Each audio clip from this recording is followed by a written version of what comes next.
અમદાવાદ ધોળકાના કેલિયાવાસના રણછોડ મંદિર ખાતે ભવ્ય જલયાત્રા યોજાઈ। ભગવાન જગન્નાથજીની 5મી રથયાત્રાની તૈયારીઓને મળ્યો વેગ। અમદાવાદ જિલ્લાના ધોળકા તાલુકાના કેલિયાવાસના ગામમાં આવેલ સુપ્રસિદ્ધ શ્રી રણછોડરાયજી મંદિર ખાતે શ્રી ભગવાન જગન્નાથજીની 5મી ભવ્ય રથયાત્રાના અનુસંધાને આજરોજ ભવ્ય જલયાત્રાનું આયોજન કરવામાં આવ્યું હતું। આ જલયાત્રામાં 108 ગંગાજળથી ભરેલા પવિત્ર કુંભ સાથે હજારો શ્રદ્ધાળુઓએ ઉત્સાહભેર ભાગ લીધો હતો। ભક્તજનો ભજન કીર્તન અને જયઘોષ સાથે પગપાળા યાત્રા કરી શ્રી રણછોડરાયજી મંદિરે પહોંચ્યા હતા। મંદિર ખાતે પહોંચ્યા બાદ ભગવાન જગન્નાથજી, બલરામજી અને બહેન સુભદ્રાજીની પ્રતિમાઓ પર ગંગાજળ દ્વારા વિધિવત જલાભિષેક કરવામાં આવ્યો હતો। સમગ્ર કાર્યક્રમ દરમિયાન ભક્તિમય માહોલ સર્જાયો હતો અને મોટી સંખ્યામાં ગ્રામજનો તેમજ આસપાસના વિસ્તારના ભાવિકો ઉપસ્થિત રહ્યા હતા।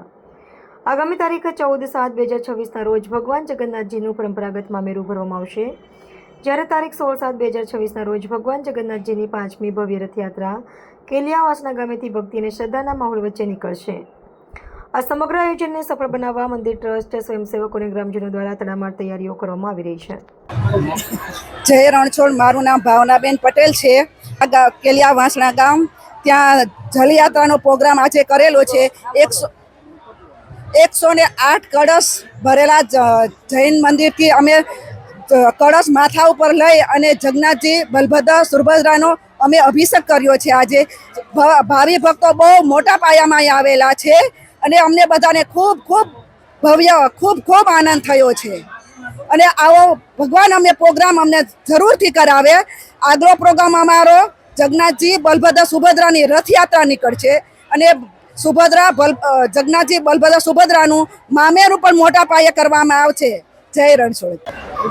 મારું નામ માધવી જયસ્વાલ છે। જય રણછોડ। કેલિયાવાસના રથયાત્રા નિમિત્તે અમે જૈન મંદિરથી રણછોડરાય મંદિર સુધી પગપાળા ચાલીને 121 કળશનું ભગવાન જગન્નાથ, સુભદ્રા અને બલરામ પર ગંગા જળનો જળાભિષેક કર્યો હતો। જય રણછોડ। શ્રી રણછોડરાયજી મંદિર, કેલિયાવાસણા, તાલુકો ધોળકા, જિલ્લો અમદાવાદ। આજે ધોળકા તાલુકાનો મહા ઉત્સવ એટલે આ ભગવાન જગન્નાથજીની 5મી ઐતિહાસિક રથયાત્રા, જેના ભાગરૂપે આજે ભગવાન જગન્નાથજીનો અભિષેક માટે 108 કળશમાં ગંગાજળ ભરીને કલિકુંડ તીર્થ જૈન દેરાસરથી આજે પગપાળા ભક્તો તેમજ માતા દીકરીઓના માથા ઉપર કળશો મૂકીને આજે પગપાળા અહીંયા યાત્રા કરી છે અને ભગવાન જગન્નાથજી, બલરામજી અને સુભદ્રાજીનો અભિષેક કરવામાં આવ્યો છે।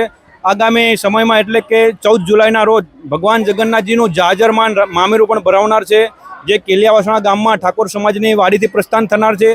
ત્યારબાદ 16 જુલાઈના રોજ, અષાઢી બીજના રોજ ભગવાન જગન્નાથજી, બલરામજી અને સુભદ્રાજી અલગ અલગ રથમાં બિરાજમાન થઈને નગરચર્યા પર નીકળનાર છે અને ભક્તોને દર્શન આપવા માટે નીકળનાર છે। તેમજ ધોળકા તાલુકાના શ્રદ્ધાળુ ભક્તો હરખ ગેલા થાય છે આ ઐતિહાસિક રથયાત્રાના દર્શન કરવા માટે અને આગામી 16 જુલાઈના રોજ આવે છે મારો જગન્નાથ આવે છે। જય રણછોડ, જય રણછોડ।